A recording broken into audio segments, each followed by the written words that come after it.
Hey mga brods, ito nga may reports and rumors tayo dito po kay Mr. Snow Badwa. At ito, sinabi nga niya dito kay Cade Flores. Sa picture na to, ayon dito sa Snowboards PH kay Mr. Snow Badwa page, big man na to, tiyak. Yung fans na lilipatan niya, di na tatawa. So dito pa lang sa picture ni Cade Flores, doon pa lang sa sinabi ni Mr. Snow Badwa, doon sa di pa lang tatawa, doon sa tatawa mga kabrods, doon pa lang may hint na si Mo Tautuwa ang isa sa mga talagang narurumor na pupunta ng Titan Ultra Gel Risers. Yes mga kabrods, ito, swap yan. Ito po, ang Cade Flores ay mapupunta dito sa San Miguel Beermen, and ito pong si Mo Tautuwa ay mapupunta naman sa Titan Ultra Gel Risers. Siguro nga mga kabrods, para sa akin, medyo fair naman ang trade na ito. Unahin muna natin dito kay Cade Flores. Bakit? Ito po kasing si Cade Flores, one of the best physical player ngayon dito sa PBA. Yes, kung alam nyo lang mga kabrods, talagang physical ito. Siguro nga nahawa lagi sa practices nila ni Calvin Abueva, na-adapt niya yung laro ni Calvin. Pero syempre kahit hindi pa naman ito naglalaro sa PBA, yung experience din naman ito sa ibang liga bago mag-PBA mga bros, talagang physical player. Ito po si Cade Flores, hindi ito nagba-back down kahit import pang nakakasangga nito mga kabrods, diba? Ang daming away nga rin ito ni Cade Flores, silent physical player lang at ito pong manlalaro na ito. Ang matutulong naman niya dito sa San Miguel Beermen, syempre marami. May outside shooting din naman ito pong si Cade Flores. Mabilis na 6'5 or 6'6" na player. Tapos magaling pa sa rebounding skills, magaling pa sa depensa, napakatigas din sa depensa.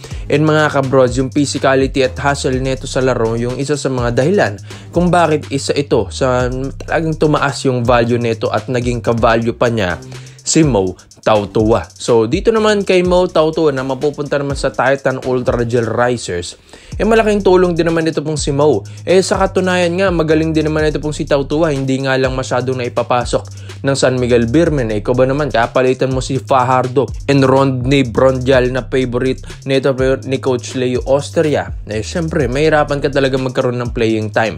Pero yun nga, dito rin kasi sa SMB, nakikitaan na rin nila ng inconsistency. Ito pong si Mo Tautuwa, kaya gusto rin nila na ma-trade na rin ito. At ito, habang medyo mataas-taas pa ang value nito po ni Mo Tautuwa, dito na trinade na ng SMB. Baka kasi bumaba at bumagsak yung laro nito, doon pa lang nila iti-trade. Syempre, mababa na yung value nun, di na nila magagamit. So, sayang din ito pong si Mo Tautuwa dahil ang dami na rin kampyonatong naibigay sa SMB. Pero ganun talaga, business is business lang dito sa SMC teams. And alam din naman natin ng SMB, one of the best team ngayon dito sa SMC management, dito sa mga sister teams na to. Alam din naman natin na kampyonato ang isa sa mga goal din nila dito sa papasok ng playoffs round mga kabrods. Alam din naman natin ng SMB, gusto na lang i-back to back ang championship na ito. Kaya nga gusto na lang matrade ng si Mo Tautuwa.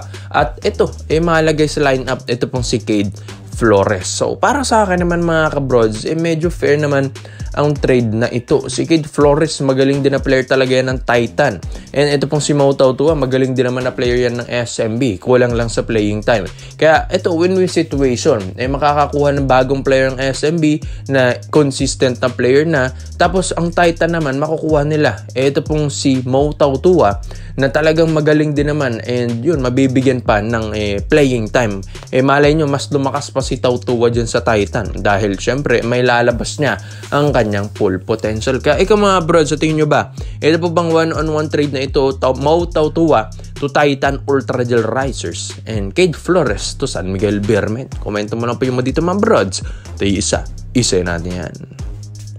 Dito naman po tayo sa kabilang balita naman natin mga abroad. So papanood nyo ba? Ito po mga social media post ni na Justin Chua and Greg Slaughter dito sa Simple Grind. Yes mga abroads, pareha sila at sabay silang nag-e-ensayo dyan.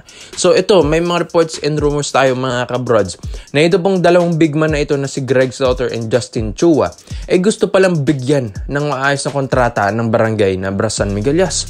Sa lahat-lahat din naman kasi ng koponan dito sa PBA, ang Ginebra rin yung isa sa mga pilay na big man dito sa kanila. And tapos yung mga wingspan na ibigay nila na wala pa, katulad ni na Jamie Malonzo, Aljon Mariano, di ba? Hirap din ang Ginebra sa big man position, sa big man department. Kaya kailangan nila ng dalawang big man na ito. At ito, ayon din sa mga reports and rumors na habang nakikita rin nila, ito pong dalawang big man na ito na nag-iensayo, puspusan din ng laro, maayos din naman ang kanilang workout routine. Mga kabrods, ito po kasing best friend. Pag best friend kasi ito, si Chua and Slaughter. Kaya ito, big fish kung makukuha ito ng Ginebra dahil combo tong makukuha nila. Ito pong si Greg Slaughter naman, dati na rin naman itong player ng Barangay Ginebra San Miguel. And dati na rin nakapagbigay ng kampiyonato sa Ginebra. Karangalan na rin yan para sa kanya. Kaya nga mga bro, yung chemistry pa lang, yung sistema pa lang ni Coach Tim Cone, pasok na kay Greg Slaughter yan.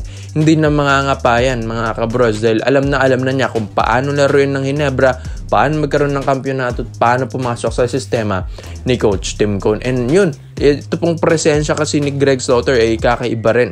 Yung 7-footer na player na ito, yung inside presence pa lang ramdam mo na. Lalong-lalo na kapag si Pardo ang kalaban. Malaking tulong sa ang depensa ni Greg Slaughter, 7-footer.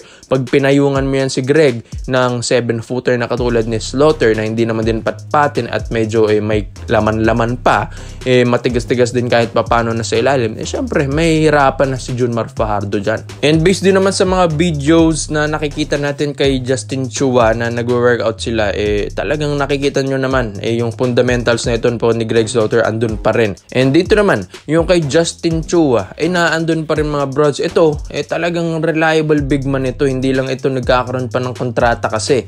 Free agent naman din kasi yung pong dalawang player na dalawat big man na ito. Ito pong si Justin Chua naman, ang 6'7" or 6'6" big man naman, mga kabrods. Ito naman, free agent at pwedeng makakuha ng Ginebra at makakatulong ito sa scoring ng Ginebra. Yes, kung si Greg makakatulong sa depensa, ito naman sa scoring, ito pong si Justin Chua. Magandang footwork, magandang fundamentals, magandang mga hook shot, magandang 3-point scoring na ito mga kabrods, and maganda rin ang perimeter shot na ito po ni Justin Chua. Maganda ang bitaw din kasi neto sa bola, ito pong si Justin Chua. Kaya ang ganda nga ng kombinasyon na ito.